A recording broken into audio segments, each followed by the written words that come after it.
from there, where does he go after that? He crosses the Strait of Gibraltar, right? And he goes to Morocco. He goes to Morocco. And that's where he's trying to get on a group of people going. He gets robbed. Phails at philosophy. Right. He's trying to get from the guy. He trusts somebody who says like, hey, let me hold your money as they're going through the marketplace, right? Because he's going to pay the camel man or something. Right. And then the guy just disappears. Right. So but the bartender tried to like warn him. Right. But I guess he just really wanted.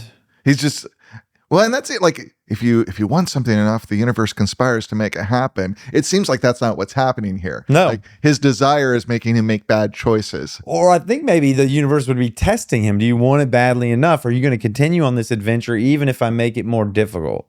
I mean, that's a good way to spin adversity when you hit it. Yeah. If your life philosophy is that the universe is conspiring. Yeah. Right. It's like, hey, you need to be tested along the way.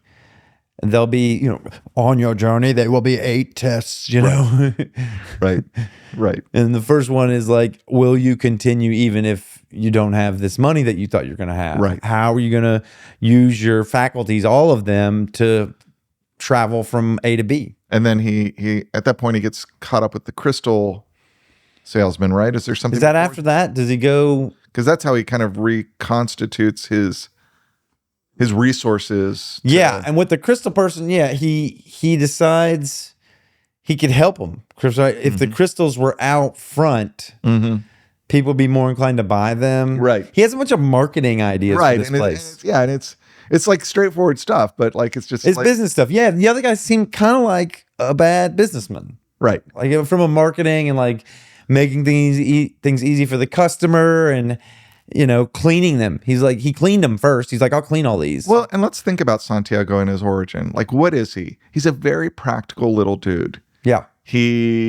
He knew he didn't want to. What was it his family wanted him to do? I can't remember. Oh, no. Yeah. Because they gave him the money to get the shepherd, right? Because there's a family business and he doesn't want to do that. He wants to be outside with sheep. Right. He wants to travel and be, But his dad gives him the money for the shepherd. I mean, to some extent, his life as a shepherd is about the desire he already has to travel and be in the world.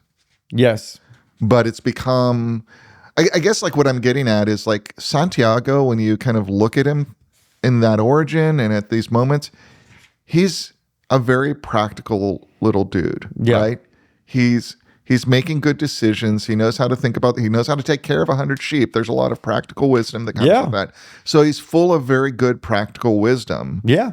And in some ways, even though he has chosen the most impractical thing in life, I'm going to go find buried treasure somewhere around the pyramids because I had a dream and 2 people of questionable narrative, right? Like, they say this thing. This is a con artist's dream. Like, con artists are looking for Santiago. Right. They're like, I've got this freaking plan. You're going to make it big in Egypt by the pyramids. Just give me some money. Impractical, major decision. Yeah. That gets him robbed. But it's his practical wisdom, his business sense. Yeah. It's and coming back again and again, like that does seem to be the case throughout the narrative. It's like, it's actually his practicality, his ability to be like, hey, this is how we solve this problem. This is the thing that he takes with him that he can use anywhere to be of value. Right. And that's what lets him go on this journey and discover that, his treasure's already back home. Well, before we got away from this glass thing, there's a discussion about the owner of the glass shop having almost a duty to go on Mecca, a pilgrimage, right? Oh, yeah, that's right. But he never does it. Right, because it's too much. He needs to keep doing the shop to go on it. Right. But it's almost like that awareness of this thing that he's not doing that reminds Santiago or, renews that like, well, I have this journey I'm supposed to be on. Right. Yeah, no, it's funny because I remember reading that and feeling like throughout the book that the pilgrimage to Mecca, because there's this interesting way in like, what's the religiosity of this book? What's the culture of this book? It seems, I mean, it's coming out of a Portuguese language novel from Brazil. It's very Andalusian.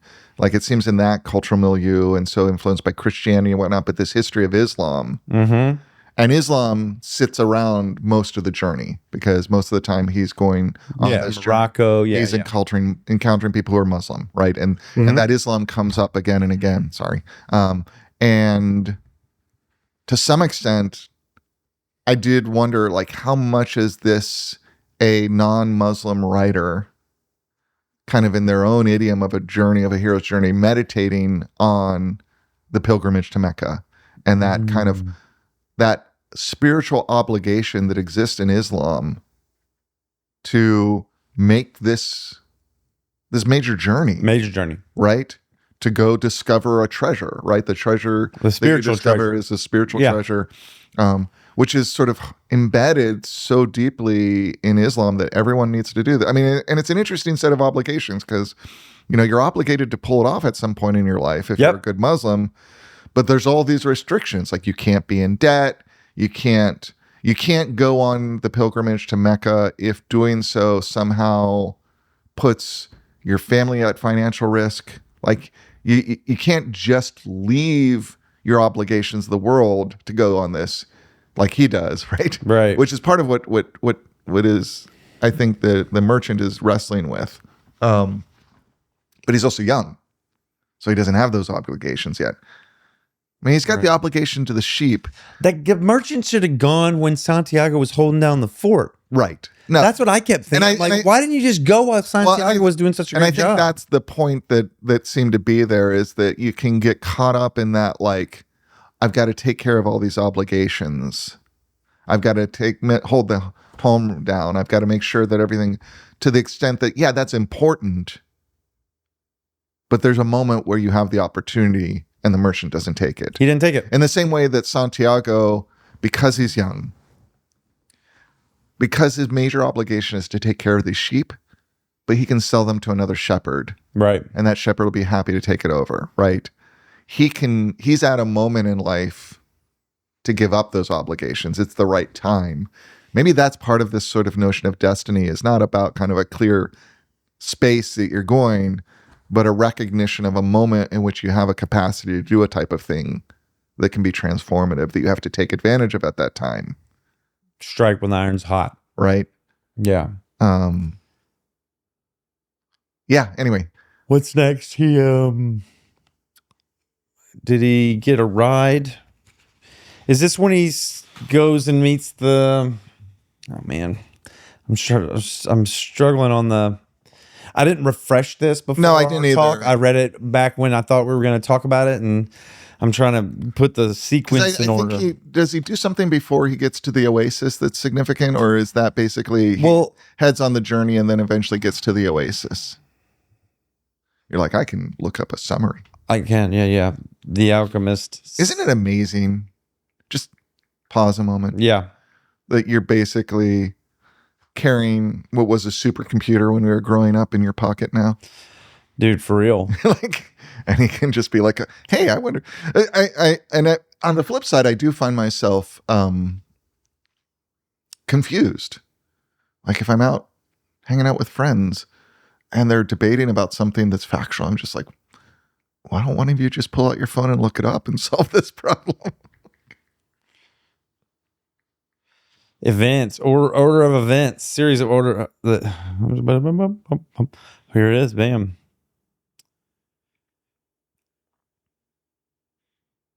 Yeah, so I'll do this old school while you're doing that. Yeah, do it old school. The Alchemist timeline. So when we have these long pauses where you're looking something, do you edit those out or do you leave them? Sometimes I do, sometimes I don't. He has the dreams. He asks his dad's permission to travel. He met the gypsy lady. Gypsies, obviously, we've already discussed that's not the appropriate. He talks to the king of Salem. He left the bar. Oh, he meets the Englishman. The old friendly man in the plaza of the town. After his talk with the interpreter, I remember he meets the Englishman, the personal legend guy. Oh, that's the guy who was a reader who wanted to get things from books, but Santiago was like, "No, I'm going to get it from the experience." Right. So it was this like dichotomy between learn from books versus learn from action, and right. When I found this, like the play between the Englishman and the Alchemist, he actually meets, right? Because the Englishman has been spending a lot of time studying alchemy. And he's like, when I read The Englishman, like I'm like, having hung out in like the occult community and stuff, like he's like 25% of the people I've met in that community, right? Right. They're like really into the complexity of the books and collecting the, and getting and doing the alchemy and setting up the lab and like, and also know there's something right. And he's